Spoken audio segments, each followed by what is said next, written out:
Welcome to a historical noodle, a forum where discussions about different historical figures and many other topics take place.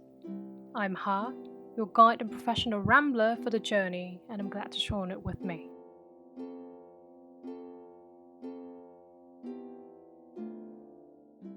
I lived in Vietnam when I was younger, and my family used to bring me to different temples and pagodas in Hanoi to burn incense and pray for good luck, wisdom, and protection from our saints and ancestors.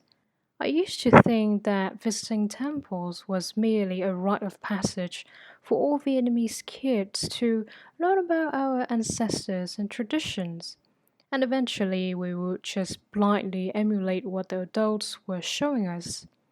Despite my fascination with the saints and historical figures, I took these temple visits for granted, which in retrospect hindered my understanding of Vietnamese history and traditions, even though I was born and raised in the country. In Vietnamese school, I was taught extensively about a specific historical figure whose name kept appearing on different altars in different temples.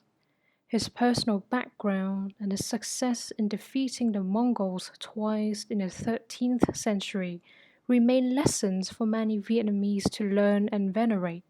He was not only a national hero for Vietnam, but also a saint in Vietnamese folklore. His name was Tran Hung Dao, short for Hưng Đạo Đại Vương Trần Quốc Tuấn. My main goal in this video essay is to explore how Vietnamese patriotism and nationalism incorporated the politics of memory into the popular tradition and folklore through the figure of Trần Hưng Đạo. I'll be discussing Trần Hưng Đạo legacies and the many ideals that he portrayed, as well as the sites of worship dedicated to him in mainland Vietnam and in the diaspora Vietnamese community in Little Saigon, California, and how Trần Hưng Đạo could be seen as one of the unifying figures for all Vietnamese communities worldwide, decades after the end of the Vietnamese Civil War. Trần Hưng Đạo was born in present-day Nam Định to the older brother of the first Trần Emperor, Trần Thái Tông. According to Đại Việt Sử Ký Toàn Thư, which is one of the first and most comprehensive history books of Vietnam, published by historian Ngô Sĩ Liên in the 15th century, and Trần Trọng Kim's 1920 book Việt Nam Sử Lược. Trần Hưng Đạo was born shortly after the Trần dynasty had been established in 1225. Đại Việt Sử Ký Toàn Thư also described Trần Hưng Đạo as a handsome young man who was holistically talented thanks to his educated upbringing. Now let's talk about the larger historical and geopolitical context of Đại Việt, the former name of Vietnam under the Trần dynasty, and its relationship with China and the Mongol Empire in the 13th century, and how Trần Hưng Đạo fit into this larger picture. After having conquered the now defunct Song dynasty in China, the Mongol Empire under Mongke sent an envoy to Đại Việt in 1257 to deliver a message. He wanted Trần Thái Tông to submit to Mongol rule. But Trần Thái Tông refused. He imprisoned the envoy instead and asked Trần Hưng Đạo to move troops to secure the northern border against the first Mongol attack. Following the first Mongol assault, the Trần dynasty under the second emperor Trần Thánh Tông had to negotiate a peace treaty with the Mongol Empire in 1258. The Trần dynasty also had to send tribute such as ivory, precious metals, rhino horns, and even highly skilled laborers, namely poets, writers, healers, masons, and shipbuilders, to the Mongol emperor every 3 years, as well as paying taxes to the foreign ruler. Under the third Trần emperor Trần Nhân Tong's reign, Trần Hưng Đạo played an important role in curbing two major Mongol invasions of Đại Việt, which occurred in 1284 and 1288. So, the second invasion, from 1284 to 1285, Kublai Khan, the fifth Khagan of the Mongol Empire, wanted a passage through Đại Việt to conquer the Champa kingdom, but the Chen Nhân refused. Kublai sent troops to invade Đại Việt instead, and shortly before this invasion, it is commonly believed that Tran Hung Dao, now a commander-in-chief, proclaimed Hịch tướng sĩ to motivate his troops, stressing the values of patriotism, courage, and sacrifice, and aiming to reclaim national dignity in the face of invaders.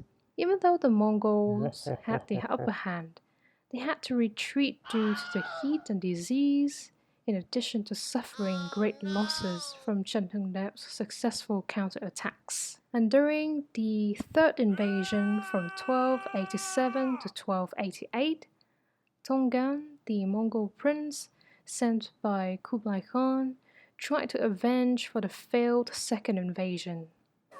Thousands of Mongol cavalry and infantry troops marched to Đại Việt, while large Mongol naval vessels sailed through the northeastern waterways to reach Đại Việt land.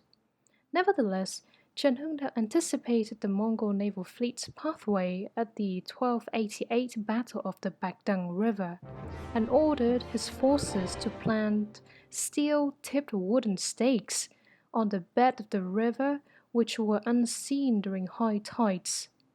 Tran Hung Dao's troops eventually attacked Mongol naval fleet with smaller boats and burnt down hundreds of Mongol vessels that were stuck in the stake traps. This strategy is reminiscent of Nguyen's past tactic against the Southern Han army in the 10th century Battle of the Bac Dang River, demonstrating Tran Hung Dao's deep knowledge of history and ancestral military strategies. We have just had an overview of Tran Hung Dao's importance during the struggle against the Mongols, particularly his loyalty to Đại Việt, his courage, and his role as a military mastermind who was inspired by ancestral military knowledge to protect his homeland.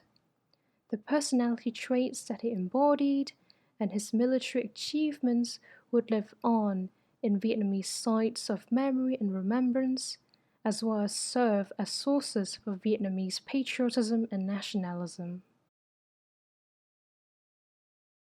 Many streets in Vietnam are named after Tran Hung Dao and are often located in the central district of different Vietnamese metropolises.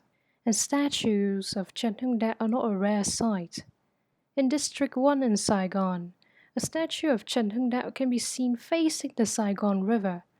Due to the importance of the Bac Dang River battle, it is not uncommon for Tran Hung Dao statues to face a body of water like the ones in Vũng Tàu or Nha Trang.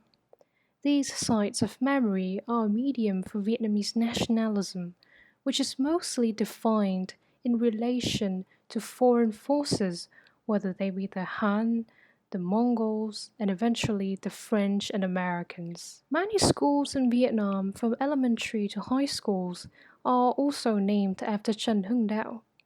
The public Vietnamese curriculum not only describes him as a brilliant military strategist and a national hero, but also as a supernatural force defeating an empire whose conquest spanned from Eastern Europe to the Korean peninsula in the 13th century.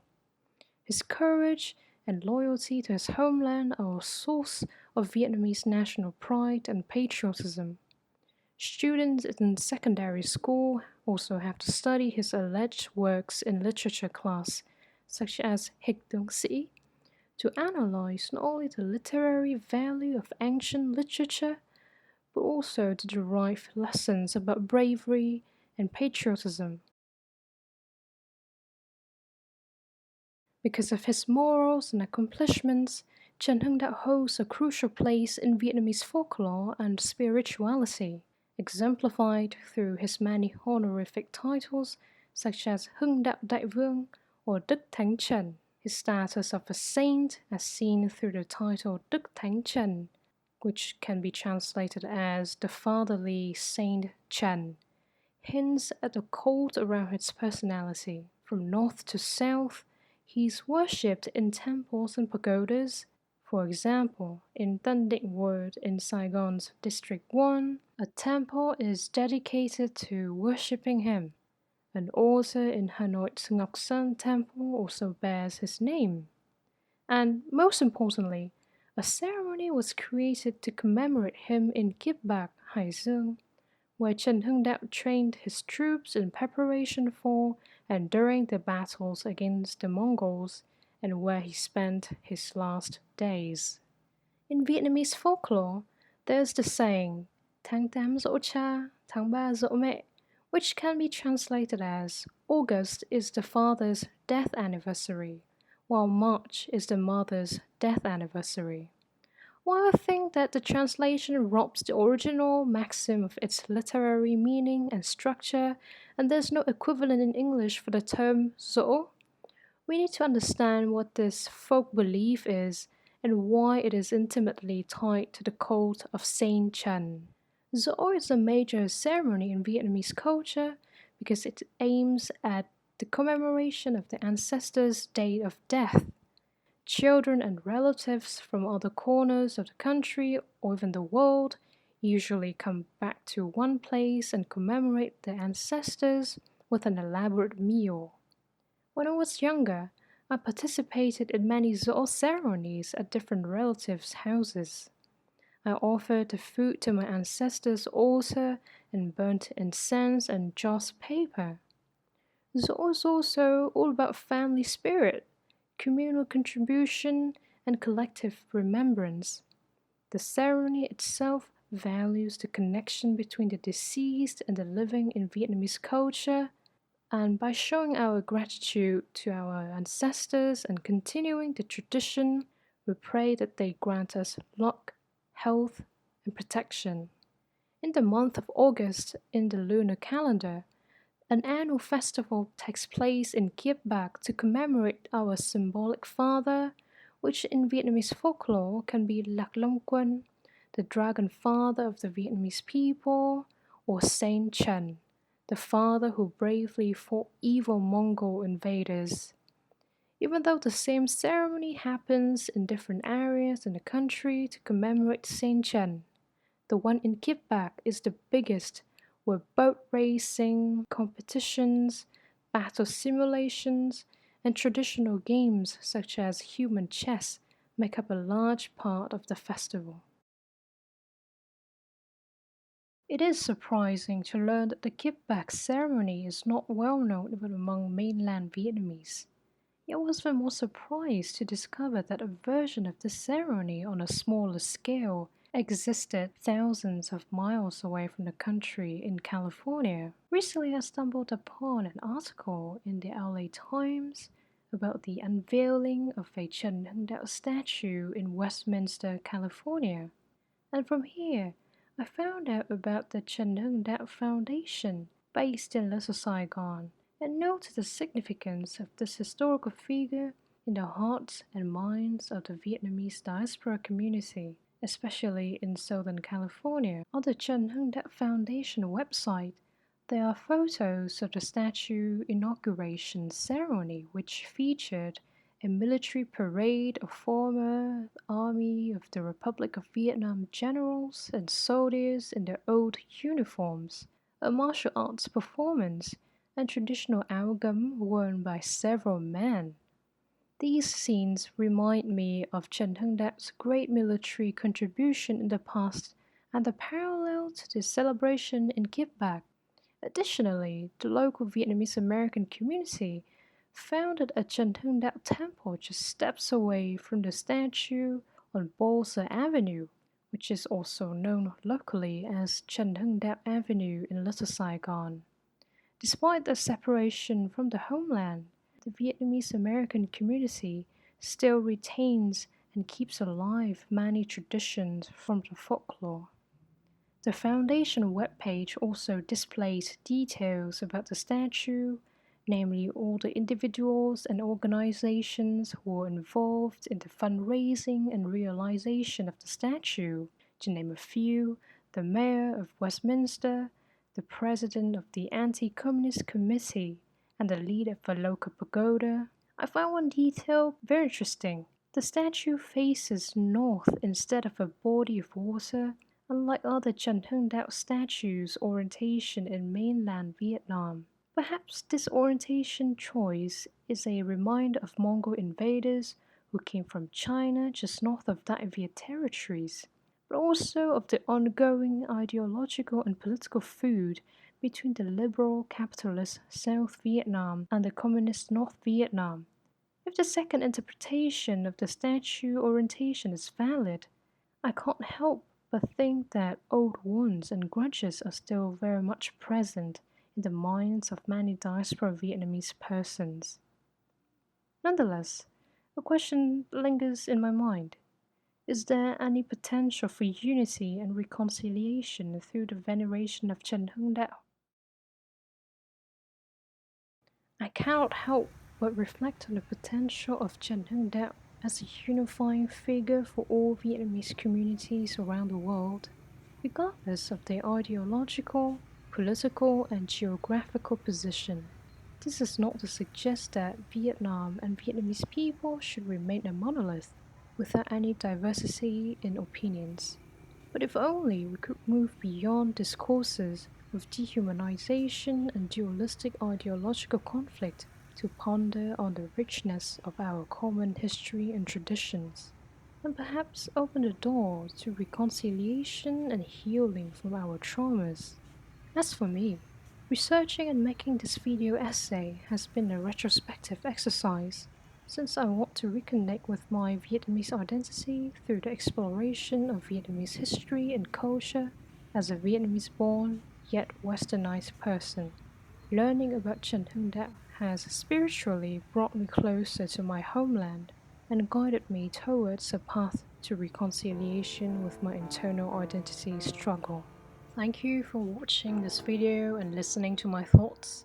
Let me know what you think by leaving a comment below, and please subscribe to my channel for more content like this. Cheerio!